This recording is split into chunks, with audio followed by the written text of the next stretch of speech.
going to explain. Am I audible? Okay तो हमने देखा था कल, सबसे पहले हमने देखा दिल्ली सल्तनत के बारे में। उसके बाद हमने देखा था मुगल के बारे में। उसके बाद हमने देखा था एडवेंट ऑफ यूरोपियंस के बारे में।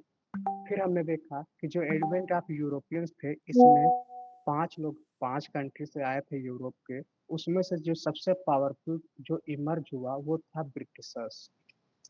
फिर ब्रिटिशर्स क्या करते हैं, हमें 200 साल, ऑलमोस्ट 200 साल इनकी हम कॉलोनी बन के रहते हैं।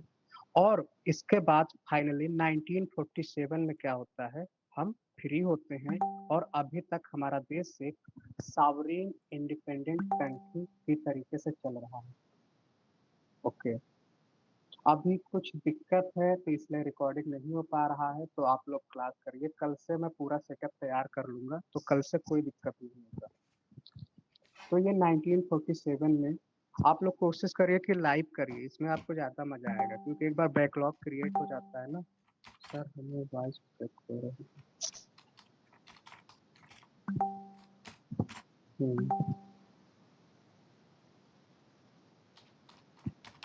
ओके, तो 1947 हमने देखा इंडिया फ्री होता है। और फाइनली अभी हम लोग ऐसे चल रहे हैं। हल्का सा और आगे देखते हैं।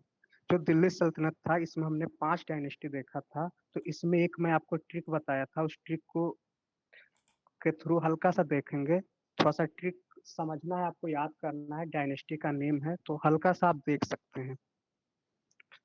और आप लोग को नोट्स बनाने की जरूरत नहीं है, जो भी मैं करा रहा हूँ इसका पीडीएफ में आपको शेयर कर दूंगा। तो आपको सिर्फ सुनना है। आपको अपने दिमाग को जो स्विच ऑन है उसको दिमाग का स्विच ऑन करिए, इधर उधर आपको ध्यान नहीं भटकाना है, सिर्फ हमें आपको सुनना है। तो तो पहले हमने देखा दिल्ली सल्तनत, तो इसका एक छोटा सा ट्रिक है।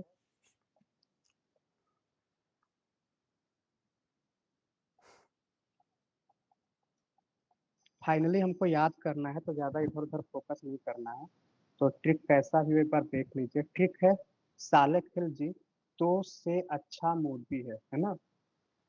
तो सबसे पहले आप देखोगे slave dynasty, Khilji dynasty, Tughlaq dynasty, Syed dynasty, और आप देखोगे लास्ट में लोधी डायनेस्टी। तो ये हमने दिल्ली सल्तनत के बारे में देखा। फिर हम आते हैं मुगल के बारे में। तो इसका एक छोटा सा ट्रिक है भाजी सब्जी, है ना। तो ये इसका ट्रिक है भाजी सब्जी, ज्यादा नहीं सोचना है इसमें भी। बस हल्का सा एक बार सुनते जाओ, आपको याद हो जाएगा। बाबर, हुमायूं, अकबर, जहांगीर, शाहजहां, औरंगजेब, है ना। तो ये हल्का सा सीक्वेंस आपको याद हो गया। तो दिल्ली सल्तनत का आपको सीक्वेंस याद हो गया, मुगल का सीक्वेंस आपको याद हो गया। फिर हम आते हैं एडवेंट ऑफ यूरोपियंस पे। इसका भी ट्रिक मैंने आपको बताया था। इसका ट्रिक था वंड, बे, फांसी, पुर्तगाल, अंग्रेज, डच, डेनिश, फ्रांसीसी। तो हमने मेडाइवल हिस्ट्री का जो ओवरऑल जो ऊपर ऊपर था हमने देखा। दिल्ली सल्तनत की शुरुआत होती है 12th सेंचुरी एडी में। थोड़ा सा ऊपर ऊपर भी टाइमलाइन आपको याद रखना है। मुगल की शुरुआत होती है 15th सेंचुरी एडी में, है ना। और एडवेंट ऑफ यूरोपियंस आते हैं इसी के पहले ही आते हैं, ये मुगल के समय ही आते हैं। तो हल्का सा ये साथ में ओवरलैप होता चलेगा, मुगल और आपका एडवेंट ऑफ यूरोपियंस। फिर हम आते हैं, हमने देखा कि जब सबसे पावरफुल जो ब्रिटिश था ये इमर्ज हो गया, तो इसके बाद क्या होता है, ये पहले तो यूरोपियंस आते तो इनका आपस में फाइट होता है। तो फाइट जो होता है इसमें हम हल्का सा एक बार देखेंगे। जो अक्सर क्वेश्चन पूछता है, कर्नाटिक वार पूछता है। कर्नाटिक वार, इसे हिंदी में कहते हैं बैटल ऑफ कर्नाटक, मतलब कर्नाटक का युद्ध। ओके, कर्नाटक का युद्ध इसे हम कहते हैं, है ना।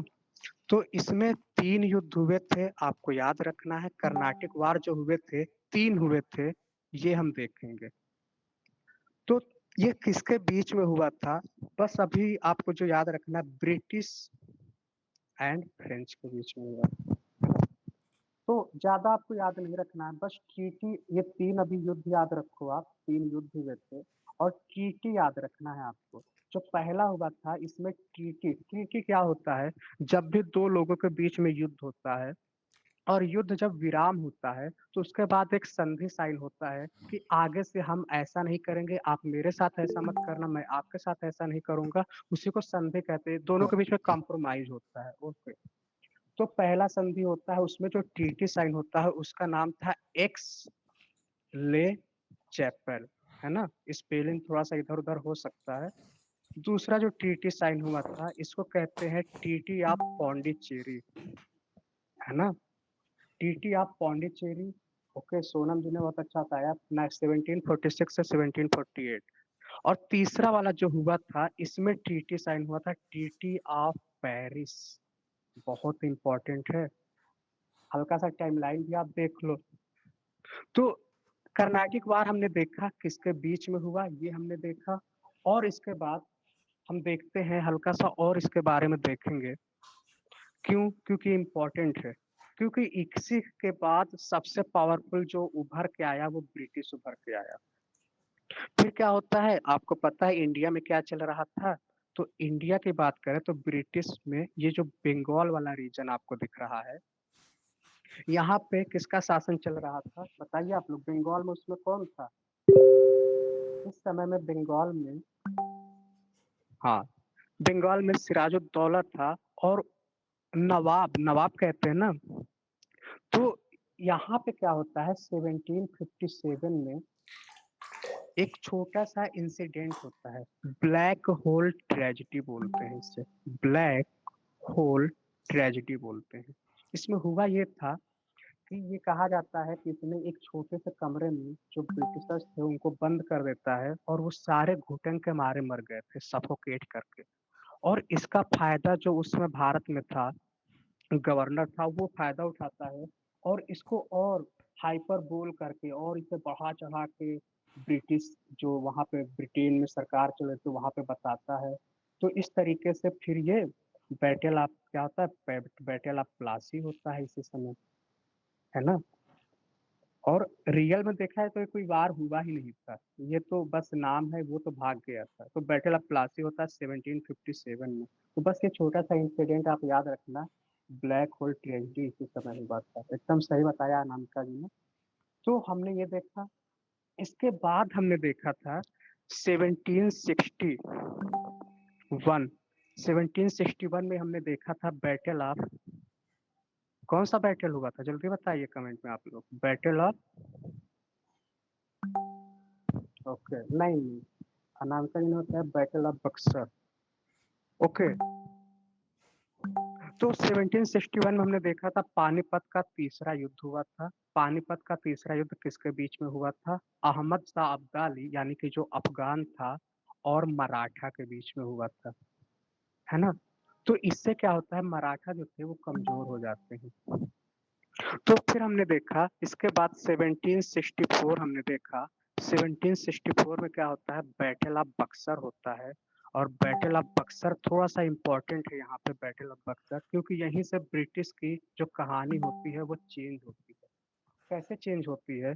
क्योंकि जब ये बंगाल को जीत लेते हैं, जब बैटल ऑफ बक्सर होता है तो बंगाल पे पूरी तरीके से इनका आधिपत्य हो जाता है। अब जब आपका अधिपत्य, हाँ, एक चीज बताया अनामिका जी ने वो भी आपको बता देता हूँ। ये जो वार हुआ था 3 वर्सेस 1 हुआ था। 3 वर्सेस 1 क्या होता है? ये ब्रिटिश अकेला था और इधर 3 लोग थे। 3 लोग थे और तीनों की आर्मी एक होते हुए भी हार जाती है। तो यहाँ कुछ समझ आया आपको? आपके पास अगर आर्मी बहुत है इसका मतलब ये नहीं है कि आप युद्ध जीत जाएंगे, स्ट्रेटजी का बहुत ज्यादा रोल होता है। तो इस तरीके से ये बैटल ऑफ बक्सर होता है। और जो ट्रीटी साइन होता है वो ट्रीटी कौन सा था? Allahabad treaty. Okay, Allahabad treaty sign होता है। और यहीं से बंगाल में क्या होता है, बंगाल में दीवानी राइट शुरू हो जाता है। बंगाल में क्या होता है, दीवानी राइट शुरू होता है। ओके, तो आपको याद रखना है बंगाल, बिहार एंड उड़ीसा 3 जगह पे दीवानी राइट शुरू होता है। दीवानी राइट में क्या होता है कि ये जो 2 राइट होते थे, जो कर पैसे वसूलने का काम होता है, वो जो ब्रिटिश थे ईस्ट इंडिया कंपनी थी वो अपने पास ले लेती थी, और जो निजामत वाला राइट होता था वो किसको दे दिया था, जो वहाँ के लोकल गवर्नमेंट थी। तो निजामत उनको दे दिया, बाकी अपना जो दूसरा राइट था दीवानी का वो अपने पास रख लेता है। फिर इसको रिमूव कर देता है। इसको रिमूव कौन कर देता है, क्योंकि इससे करप्शन बहुत ज्यादा हो रहा था, दिक्कत हो रही थी, तो इसको रिमूव कर देता है वारेन हेस्टिंग। और इसको लगाया कौन था, रॉबर्ट क्लाइव। ये इंपॉर्टेंट क्वेश्चन है, ये पूछता है तो ये आपको याद रखना है। फिर इसके बाद हम देखेंगे ये सब अच्छे से चल रहा था। अब भारत में बहुत ज्यादा करप्शन होने लगा। करप्शन आपको पता है, दीवानी राइट है, पैसे वसूल रहा है, ये कोई सरकार तो थी नहीं, ये तो कंपनी के लोग थे। अब बिजनेसमैन क्या करते हैं, हमेशा अपना फायदा सोचते हैं। तो ब्रिटिश जो गवर्नमेंट थी वहां ये बात पहुंचती है, तो वो कहती हैं ऐसे काम नहीं चलेगा। अब वो क्या करती हैं, एक रेगुलेटिंग एक्ट लाती है। और आप लोग को मैंने बताया था रेगुलेटिंग एक्ट मतलब कि रेगुलेट करेंगे अब। इसका ईयर था 1773। ओके। फिर रेगुलेटिंग एक्ट के बाद हमने क्या देखा था, Pitt's India act. Pitt's India act हमने देखा था 1784 देखा था। फिर हमने चार्टर एक्ट देखा था। चार्टर एक्ट, पहला वाला जो चार्टर एक्ट हमने देखा था वो क्या था, 1993 वाला था। दूसरा वाला चार्टर एक्ट था, सॉरी, 1793 था। तीसरा वाला था, दूसरा वाला 1813 था। तीसरा वाला था 1833 था। और चौथा वाला जो चार्टर एक्ट था वो 1853। मैंने बताया था आपको ईस्ट इंडिया कंपनी का, हाँ, 20 साल का, 20 ईयर का इंटरवल था। इसके बाद मैंने आपको बताया था कि ईस्ट इंडिया कंपनी की मोनोपोली खत्म हो जाती है। ईस्ट इंडिया कंपनी की मोनोपोली किससे खत्म होती है, तो वो जो एक्ट था वो 1813 था। मैंने बताया था ये बिजनेसमैन थे, इंडिया में ट्रेड करते थे, इनका पूरे तरीके से मोनोपोली था। तो इनका जो मोनोपोली था वो खत्म हो गया, except except tea trade with China, है ना। और पूरी तरीके से जो मोनोपोली खत्म होता है, ए टू जेड कंप्लीट मोनोपोली जो खत्म होता है वो खत्म होता है 1833 में। ये चैप्टर बहुत बोरिंग है, लेकिन आपको पता नहीं चलेगा मैं इस तरीके से करा रहा हूँ। तो कंप्लीट मोनोपोली खत्म होती है 1833 में। क्या होता है, जो भारत के गवर्नर जनरल ऑफ बंगाल थे उनको नाम चेंज कर दिया जाता है। पहले था गवर्नर ऑफ बंगाल, और यहाँ कर देते हैं गवर्नर जनरल ऑफ बंगाल कर देते हैं। इस तरीके से नाम चेंज होता है। तो फिर कल हमने 1853 का एक्ट देखा था, मोनोपोली देखा। तो ये सारा चीज बेसिक अभी हम ऊपर ऊपर कर रहे हैं, धीरे धीरे और मैं एक्सप्लेन करूंगा, क्योंकि अभी ज्यादा बताऊंगा ना तो आपको थोड़ा सा बोर होने लगोगे आप। इसके बाद हमने देखा था 1853 में जो वायसराय था उसका नाम था डलहौजी। डलहौजी बहुत फेमस है ना। डलहौजी बहुत फेमस है क्योंकि इसे फादर ऑफ मॉडर्न इंडिया भी कहते हैं। इसने बहुत सारे काम किए थे। पहली बार इसने ट्रेन चलवाया था। पहली बार इसने टेलीग्राम शुरू किया था, टेलीग्राम लाइन बिछवाई थी। पहली बार इसने क्या किया था, डॉक्ट्रिन ऑफ लैब्स, एकदम सही बताया अनामिका जी ने, डॉक्ट्रिन ऑफ लैब्स शुरू किया था इसने। तो इसने इसी के समय बहुत इंपॉर्टेंट चीज हुआ था, उड्स डिस्पैच बहुत इंपॉर्टेंट है। उड्स डिस्पैच के बारे में आपको मैं बताऊंगा अभी। तो डलहौजी ने तो ढेर सारे काम किए थे, तो इसके बारे में हल्का सा हम देखेंगे और एक एक चीज एक्सप्लेन करेंगे। जैसे आपने सही बताया है कि इन्होंने मुंबई से थाने के लिए ट्रेन शुरू किया था, तो ये भी पूछ लेता है भारत में पहली बार ट्रेन कहाँ से कहाँ तक चली, तो मुंबई से थाने, है ना। फिर एक डॉक्ट्रिन ऑफ लैब्स थोड़ा सा इम्पोर्टेंट है, ये बता दो आपको डॉक्ट्रिन ऑफ लैब्स में होता क्या है।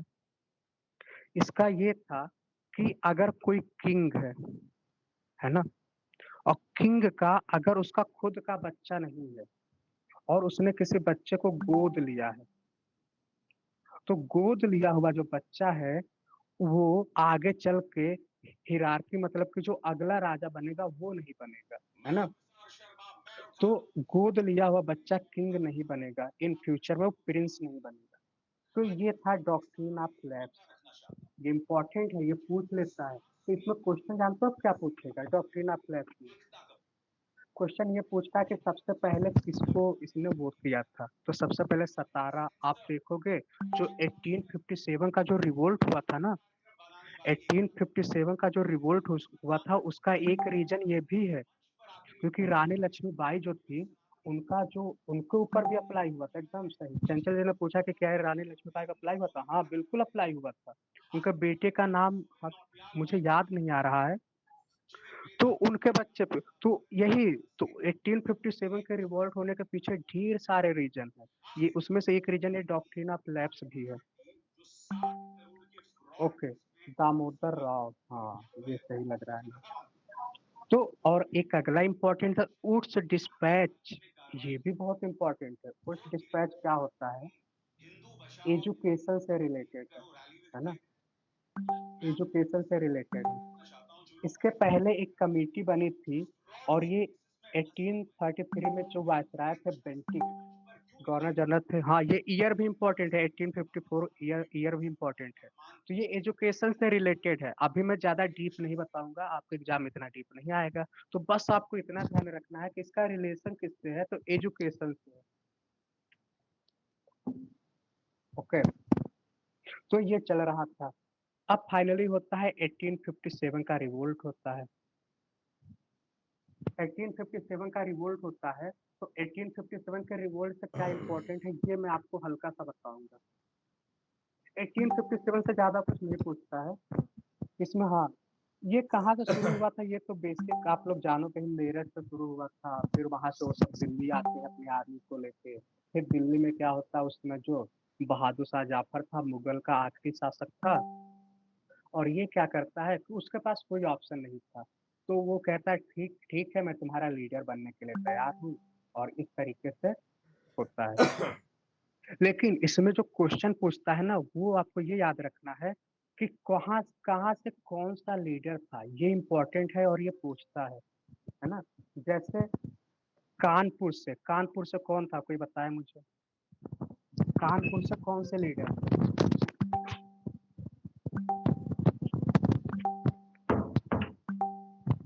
कानपुर से आपके थे तात्या तोपे। एक कानपुर से थे तात्या तोपे, नाना साहब, सॉरी। इसके बाद लखनऊ से कौन था? लखनऊ से। इसके बाद आपको याद रखना है मेरठ से कौन था? ओके, बिहार से कौन था? ये इम्पोर्टेंट बता रहे हैं, ऐसे तो बहुत सारे थे। और लक्ष्मीबाई को तो आप लोग जानते ही हैं, झांसी से थी वो।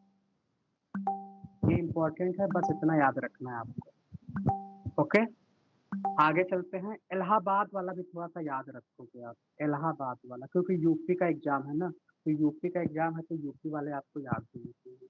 कानपुर, लखनऊ, यूपी, और ये हो गया। चलिए आगे चलते हैं। एक यूपी में बरेली भी आता है, तो बरेली भी आप याद कर सकते हो। और आगे चलते हैं। अब यहाँ पे हल्का देखो, मैं ना कनेक्ट कर रहा हूँ, मैं आपको स्टोरी सुना रहा हूँ। तो जो भी मैं आपको बता रहा हूँ ना, आप समझो कि आपके सामने स्टोरी चल रही है। एकदम सही बताया आपने, इलाहाबाद से लिखा है तभी। तो एक बार मैं फिर से बता दो, कंफ्यूज मत होना आप लोग। कानपुर से थे आपके नाना साहब। लखनऊ से बेगम हजरत महल, है ना? मेरठ से आपके कौन है? कदम सिंह। बिहार से तो आप लोग जानते हैं, कुंवर सिंह। झांसी से तो लक्ष्मीबाई।